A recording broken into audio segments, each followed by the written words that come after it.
हर वर्ष की तरह इस बार भी अमरनाथ यात्रा शुरू हो रही है। 29 जून से अमरनाथ यात्रा के लिए बाबा बर्फानी के भक्तों का जत्था रवाना होने लगेगा। हर भक्त बाबा अमरनाथ के दर्शन करके स्वयं की मनोकामनाओं को पूरा करना चाहता है, ताकि उसके जीवन के कष्ट, दुख, रोग, दोष आदि सब दूर हो जाएं। शिव कृपा से उनको मोक्ष प्राप्त हो सके। तिरुपति के ज्योतिषाचार्य डॉक्टर कृष्ण कुमार भार्गव बताते हैं कि बाबा अमरनाथ की पवित्र गुफा से जुड़ी एक प्रसिद्ध कथा है। उस कथा में बताया गया है कि किस प्रकार से भगवान भोलेनाथ ने माता पार्वती को अमृतत्व के रहस्य को बताया था। आइए जानते हैं उस कथा को।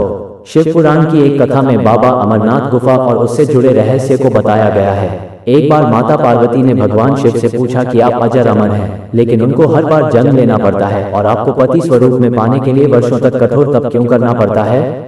आपको प्राप्त करने के लिए इतनी कठिन परीक्षा क्यों देनी पड़ती है? आपके अमर होने का रहस्य क्या है? भगवान शिव अमृतत्व के रहस्य को बताना नहीं चाहते थे, लेकिन माता पार्वती के हट करने पर वे इसके लिए तैयार हुए। उन्होंने अमृतत्व रहस्य को सिर्फ माता पार्वती को बताना चाहते थे। इसके लिए उन्होंने एकांत और शांतिपूर्ण अमरनाथ गुफा को चुना। उस गुफा में पहुंचने के लिए भगवान शिव ने अपने पंच तत्वों को भी त्याग दिया। उस गुफा में नंदी, कार्तिकेय, गणेश या कोई अन्य पशु पक्षी न आ पाए, इसलिए गुफा के चारों ओर आग जला दी। उसके बाद अमृतत्व की कथा प्रारंभ की। महादेव कथा सुनाने लगे और माता पार्वती उसी दौरान सो गई। ये बात भगवान शिव को पता नहीं चली। उस कथा को 2 कबूतर सुन रहे थे और वे हुंकार भर रहे थे। भगवान भोलेनाथ को लगा कि माता पार्वती वो कथा सुन रही हैं। जब कथा समाप्त हुई तो भगवान भोलेनाथ ने देखा कि माता पार्वती तो सो रही हैं। फिर उनके मन में प्रश्न उठा कि कथा किसने सुनी।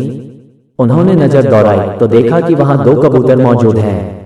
भगवान शिव क्रोधित हो गए तो वे दोनों कबूतर उनके सामने क्षमा प्रार्थना करने लगे। दोनों ने कहा कि हे महादेव, हमने ये कथा सुनी है, यदि आप हमें मार देते हैं तो ये कथा असत्य हो जाएगी, आप हमारा मार्गदर्शन करें। तब भगवान शिव ने कहा कि तुम आज से यहाँ पर शिव और शक्ति के प्रतीक चिन्ह के रूप में वास करोगे। उसके बाद से कबूतर का जोड़ा अमृतत्व को प्राप्त कर लिया। इस पूरी कथा के कारण उस गुफा को अमरनाथ गुफा कहते हैं और यह कथा अमर कथा कहलाती है। धार्मिक मान्यताओं के अनुसार आज भी कबूतर को जोड़ा वहां दिखाई देता है।